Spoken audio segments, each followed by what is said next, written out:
Hello everyone and welcome to another Top 5 Records video. A couple of months ago I did a video about this pressing. The mobile Fidelity Sound Lab One Step of Hotel California by the Eagles. The video was rather negative about this pressing and I got a lot of comments. A lot of people who agreed with me and a lot of people who are, as a matter of fact, very happy with their pressing. Now, I think it's time to dive in closer and to take a look at what is the best sounding pressing of this album. I must say for this video I'm going to talk about which pressings I'm going to compare. A lot of people have been advising the DCC pressing to me, which is very tough to find in Europe. It's very expensive. It's even more expensive to import it, so I've excluded that from this video. Most positive comments though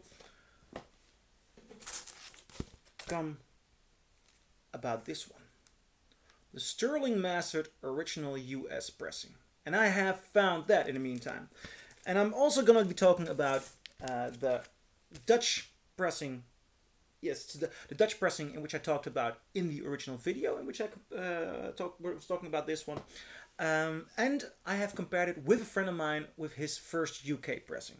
So to line it all up, I do not have that first UK here, but I do have, I've made notes from that listening session. So I'm going to compare 4 versions of Hotel California by the Eagles and gonna find out what the best sounding pressing is. Let's start with this one. Again, on a closer listen, I'm gonna remain to my original review.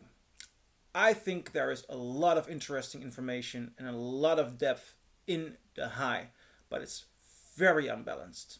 Also, the high, especially the guitar here, sounds too bright.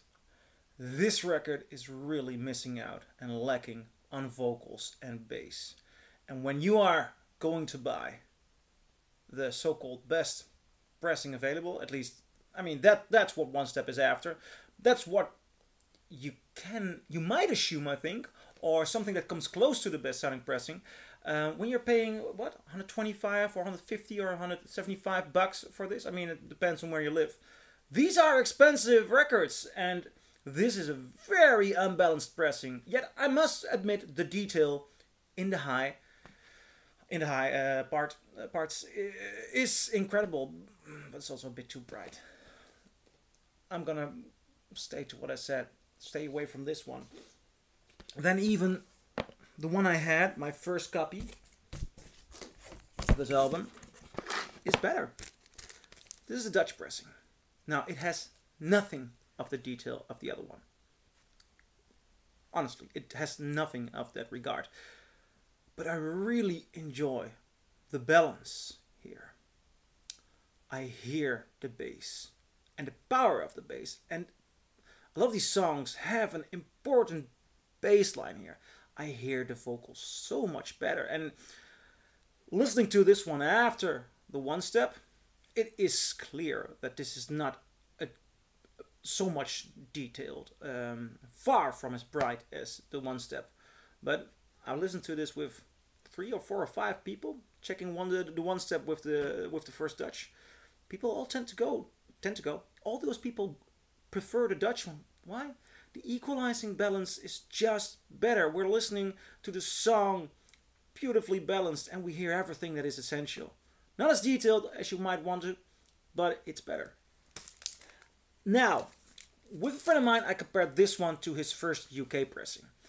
That UK pressing, equalizing wise, represents the One Step more. Not as intense as the One Step, but the highs are louder. The vocals, and especially the bass, is a lot lower. It does not have the beautiful nuance in equalizing this one has. Seriously, it does not. And I think it's such a pity. I don't understand. Usually these British masterings are incredible. So I was even doubting, is the original idea of this album not more meant to have more highs? I really started to doubt it. A friend of mine with the first UK preferred his first UK above this one. He did prefer this one above the One Step, so get that going. So there was somewhat of a competition here because the first UK does have warmth. It has beautiful warmth and it has detail, depth. Yet everything that I'm talking about was blown away and struck to pieces by this beautiful one, the first US. The first US is such a beautiful pressing.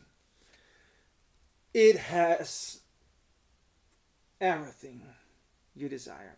It has an equalizing that is much more close to the Dutch one. Not exactly the same in the levels between mid, low, and high, but this sounds the most natural. Everything is present here. Everything is represented. The detail is even better than on the UK one. The warmth is even better than on the UK one. Guitars, the vocals. It is such a gorgeous, gorgeous pressing. Very tough to find in the Netherlands. By coincidence, I found this on Dutch eBay. But this sterling mastered, you know, it's. I know in the United States this is not a rare pressing. It's much more common in the United States than in the Netherlands.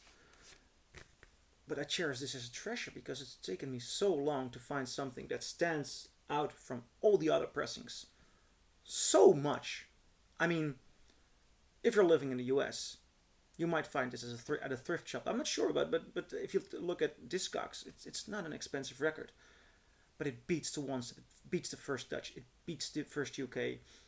If you can find one, buy one. You'll be a very happy listener of this album. So, what do you guys think? Do you agree? Do you disagree? Leave a comment below and I'll see you in my next video. Bye.